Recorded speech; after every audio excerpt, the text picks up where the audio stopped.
It has been a pleasure to bike in many of the areas of Rotterdam, and I see how it's clearly in the world stage a city that is friendly to pedestrians, to cyclists, to public transit users, and to cars.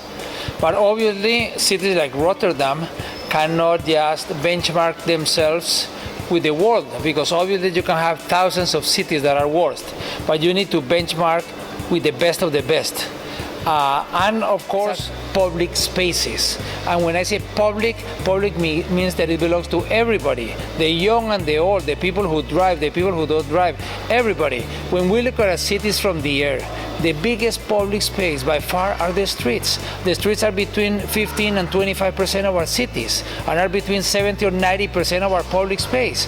So what are we going to do with the streets? Clearly, the best use is not to have 24 hours, 7 days a week to move cars from one place to another.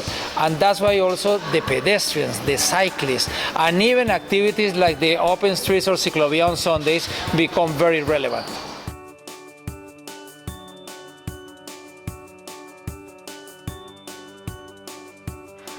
I think that riding a bicycle, regardless of the age or gender or economic, social or ethnic background, is a symbol of democracy, a symbol of sustainability, of equality, and it's something that is also about freedom and joy and happiness for everyone.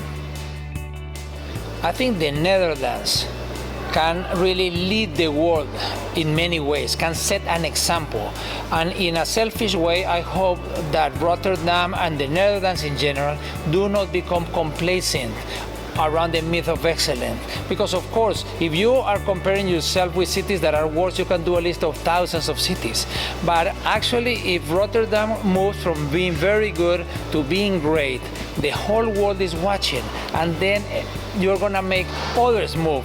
You're gonna be able to show developing countries that cities that are walkable, bikeable, public transit, those are not symbols of the past.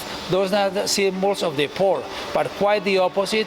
That's how people move around in a civilized city.